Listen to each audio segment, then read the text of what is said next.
Esse é o nosso jornalismo dinâmico, acompanhando as notícias em tempo real. Inclusive, acontece neste momento, no Senado, a votação do relatório final da CPI do crime organizado. Vamos ver imagens ao vivo de Brasília. A sessão começou com a leitura do relatório final, feita, essa leitura pelo senador Alessandro Vieira. No documento de 200 páginas, o parlamentar pede o indiciamento dos ministros do Supremo Tribunal Federal, Dias Toffoli, Gilmar Mendes e Alexandre de Moraes, e também do Procurador-Geral da República, Paulo Gonet. Se o pedido for aprovado, eles podem sofrer impeachment. O também ministro do STF, Gilmar Mendes, reagiu ao pedido e disse que a CPI não tem base legal para fazer esse indiciamento das autoridades. Mas vamos ouvir agora, então, um pouco da sessão que acontece neste momento em Brasília. Ministro Dias Toffoli. O ministro Dias Toffoli assumiu a relatoria do caso Banco Master no STF após acolher a reclamação apresentada pela defesa de Daniel Vorcaro, atraindo para a corte investigação que tramitava na 10ª Vara Federal de Brasília, no âmbito da Operação Compliance Zero. Nessa qualidade, praticou uma série de atos decisórios qualificados pela Associação Nacional... Nós ouvimos aí um pouco da CPI do senador Alessandro Vieira, que é o relator, lendo um pouco aí do relatório, e ao longo da nossa programação nós vamos trazer mais notícias e atualizações desse caso. Os 3 ministros do Supremo Tribunal Federal, como eu disse, e o Procurador-Geral da República foram indiciados, ou melhor, houve um pedido de indiciamento no relatório final da CPI do crime organizado. Vamos entender, então, e ver em detalhes esse relatório. O relatório final da Comissão Parlamentar de Inquérito do Crime Organizado pede o indiciamento de 3 ministros do Supremo Tribunal Federal e do Procurador-Geral da República, Paulo Gonet. O texto aponta que há indícios de crimes de responsabilidade por parte da PGR e dos ministros do STF Dias Toffoli, Alexandre de Moraes e Gilmar Mendes. Se for aprovado pela maioria, equivale a um pedido de abertura de processo de impeachment contra os 3 ministros e do Procurador-Geral da República.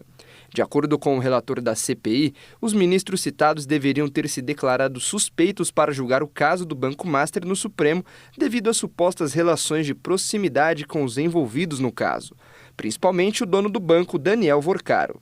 Os ministros Dias Toffoli, Gilmar Mendes e Alexandre de Moraes são indiciados por proferir julgamento quando, por lei, seriam suspeitos na causa.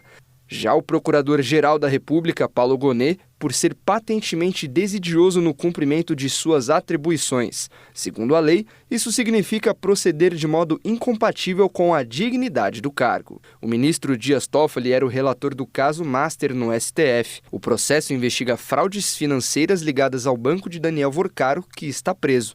Ele deixou a relatoria do caso em fevereiro, que agora está sob responsabilidade de André Mendonça. Naquele mês, Toffoli também confirmou que integra o quadro de sócios da empresa familiar dirigida pelos irmãos do magistrado e que fez negócios com um fundo gerido por uma empresa ligada ao Banco Master.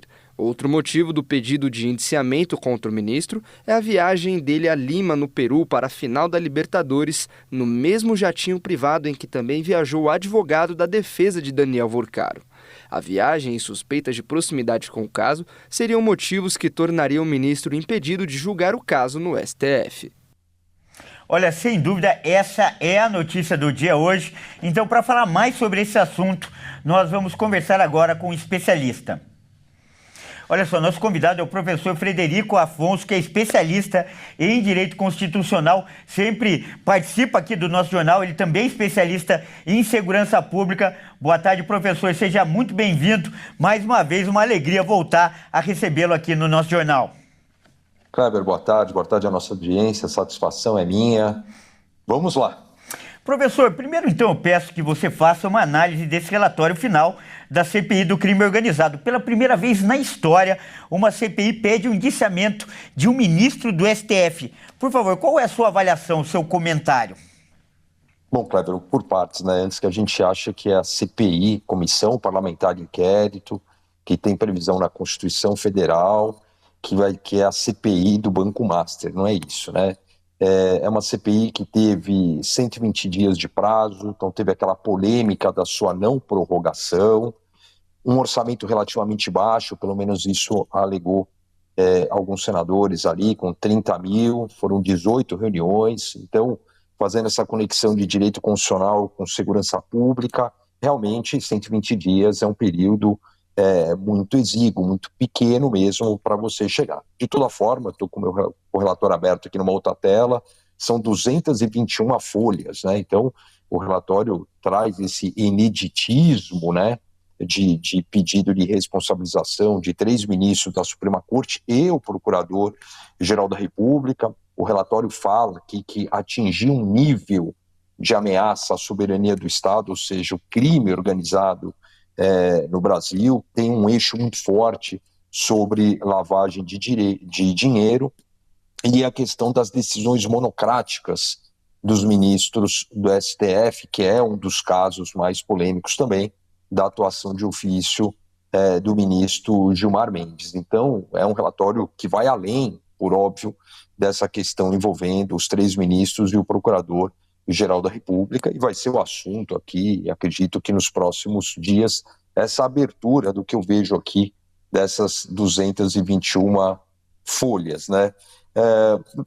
Pegar aqui, separar 2 partes, Kleber, se me permite. Eu entendo primeiro uma parte técnica, né? Quando você olha principalmente aqui o sumário, faz um diagnóstico aí do crime organizado do Brasil, insisto, em apenas 120 dias, né?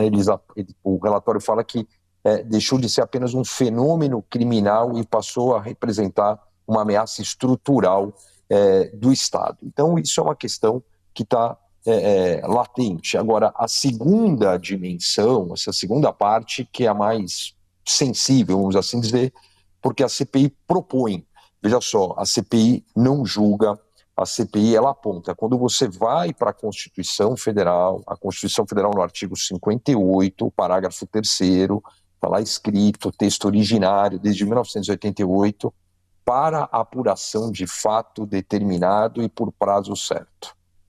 É dado aos investigadores essa questão das mesmas autoridades da autoridade judicial para fazer essa investigação, e a gente vai ter uma divergência disso um pouquinho mais para frente no tocante à afirmação do ministro Gilmar Mendes. Então, quando você tem esse relatório apontando aí essa questão de responsabilização dos 3 ministros, do Procurador-Geral da República, que segue na nossa tela, é alguma coisa, então, que dá uma polêmica, porque a gente não tem isso na história da República recente, fazendo esse recorte inicial, Kleber.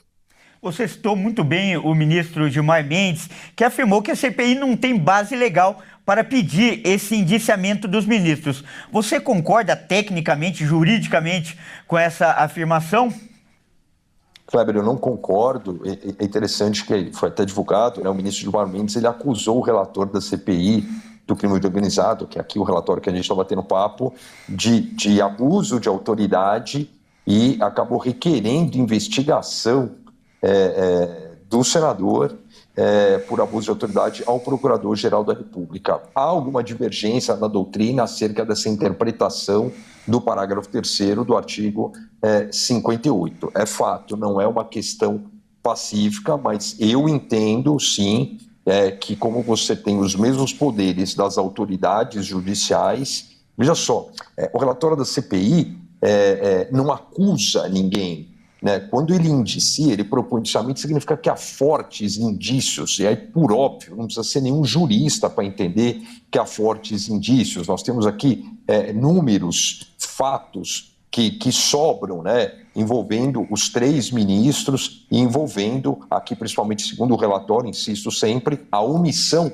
do Procurador-Geral da República. Então, quando você olha aqui, igual eu estou falando assim, no relatório tem muita substância, né, que foi impedido pelo próprio ministro Gilmar Mendes de quebras de sigilos envolvendo a empresa, por exemplo, do ministro Gilmar Mendes. Não se teve acesso a números pormenorizados do contrato celebrado com a esposa do ministro Alexandre de Moraes, com o Banco Master.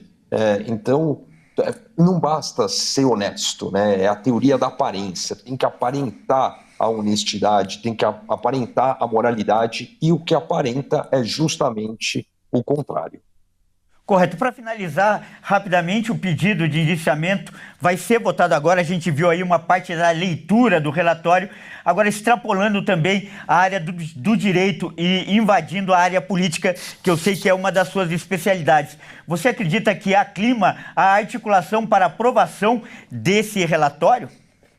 Aprovo, acredito que aprova, vai pedir um indiciamento, mas acho pouquíssimo provável que isso prospere de fato num impedimento político, Kleber, ou seja, no processo de impeachment. Não acredito na responsabilização, principalmente do decano Gilmar Mendes, entendeu? Brasília tem um código que é fora do que a gente enxerga, tem os bastidores que justamente vão conduzir essa questão. Basta lembrar, por exemplo, que o ministro Dias Toffoli não foi declarado impedido, ele como relator. Ele simplesmente, por foro íntimo, se afastou, né? Então, eu não acredito, sinceramente, em nenhuma responsabilização, em nenhum processo, de fato, formalizado de impedimento político acerca dos 3 ministros da Suprema Corte. Tá certo, então nós acabamos de conversar com o professor Frederico Afonso, que é especialista em Direito Constitucional e também em Segurança. Professor, mais uma vez, obrigado pela participação, em especial pela maneira como você explica esse assunto tão técnico e facilita o entendimento do nosso telespectador. Muito obrigado. Obrigado, Kleber. Bom jornal. Grande abraço. Bom, vamos mudar de assunto agora e fazer